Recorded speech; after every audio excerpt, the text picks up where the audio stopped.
Assalamualaikum warahmatullahi wabarakatuh. Kami dari kelompok 2 akan mempresentasikan putusan pengadilan kami. Analisis dan diskusi. Poin 1.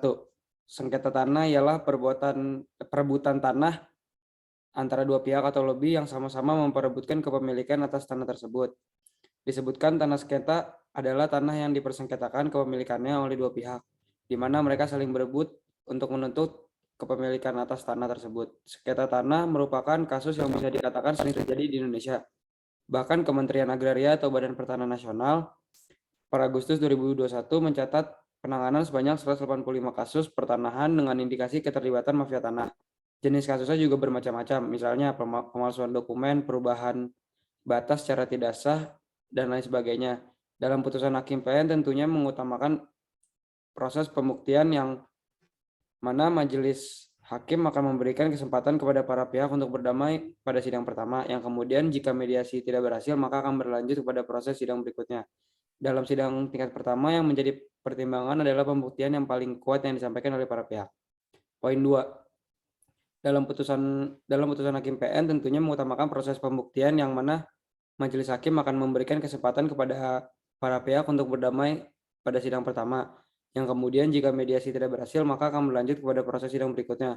Dalam sidang tingkat pertama yang menjadi pertimbangan adalah pembuktian yang paling kuat yang disampaikan oleh para pihak. Berdasarkan Undang-Undang Kekuasaan Kehakiman Pasal 50 berbunyi, 1. Putusan pengadilan selain harus memuat alasan dan dasar putusan juga memuat pasal tertentu dari peraturan perundang-undangan yang bersangkutan atau sumber hukum tak tertulis yang dijadikan dasar untuk mengadili. 2. Tiap putusan pengadilan harus ditandatangani oleh ketua serta hakim yang memutus dan panitera yang ikut serta bersidang. Berdasarkan ketentuan konversi dalam UU PA yang ditegaskan oleh dikeluarkannya keputusan Presiden Republik Indonesia nomor 32 tahun 1979 tentang prinsip kebijakan dalam rangka pemberian hak baru atas tanah soal konversi hak barat. Selanjutnya disebut Keputusan Presiden nomor 32 tahun 1979 yang setelah konversi dari Keputusan Presiden nomor 32 tahun 1979 dimaksudkan untuk menghilangkan bekas kepemilikan barat yang jika untuk tanah yang belum diselesaikan, hak itu akan kembali ke tanah yang dikuasai oleh negara. Hak eigendom merupakan hak atas tanah individu tertinggi dalam KUHP Perdata. Oleh karena hak eigendom masih bersumber dari KUHP Perdata, maka diperlukan konversi atas hak tanah tersebut. Konversi hak-hak atas tanah adalah penyesuaian hak lama atas tanah menjadi hak baru menuntut UU PA. Poin ketiga, dalam proses banding tentunya dasar hukum pemeriksaan perkara banding adalah Undang-Undang Nomor 20 Tahun 1947. Untuk Pengadilan Jawa dan Madura, RBG untuk luar Jawa dan Madura. Bila dalam praktek terjadi kekosongan hukum, maka dipergunakan RV, Reglement of the Reordering. Pada umumnya, pemeriksaan perkara banding meliputi tata cara pemeriksaan terhadap perkara yang dicabut, tata cara pemeriksaan perkara prodeo, tata cara pemeriksaan formalitas perkara banding, agar permohonan banding dapat diterima. Pembanding harus memenuhi syarat formal secara kumulatif sebagai berikut. Pertama, pengajuan permohonan banding tepat waktu Pasal 7 ayat 1 Undang-Undang Nomor 20 Tahun 1947, Pasal 199 RBG.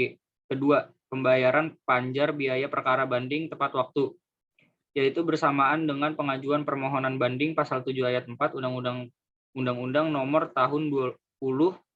Undang-Undang Nomor 20 Tahun 1947, Pasal 199 ayat 4 RBG.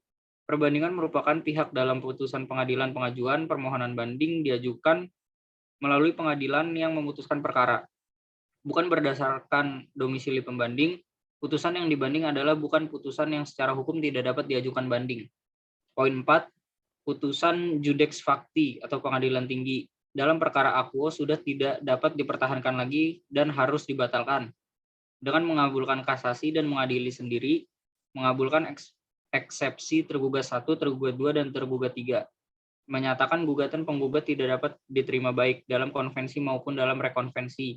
Dan dikarenakan gugatan penggugat dalam konvensi dinyatakan tidak dapat diterima, maka biaya perkara dibebankan kepada pemohon kasasi, semula penggugat dalam perkara akuo. Mahkamah Agung berpendapat bahwa terdapat cukup alasan untuk mengabulkan permohonan kasasi dari pemohon kasasi, Andi Sulaksono. dan membatalkan putusan Pengadilan Tinggi Surabaya nomor 756 PDT 2020 PT SBY tanggal 25 Januari 2021 yang membatalkan putusan Pengadilan Negeri Madiun nomor 5 PDTG tahun 2020 Pengadilan Negeri Madura tanggal 8 September 2020 serta Mahkamah Agung mengadili sendiri perkara ini.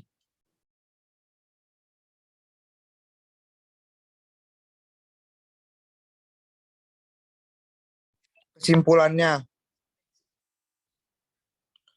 alasan kasasi pertimbangan hukum judeks fakti Pengadilan Tinggi yang membatalkan putusan judek fakti Pengadilan Negeri dengan menolak gugatan penggugat konvensi dan menyatakan gugatan penggugat rekonvensi tidak dapat diterima.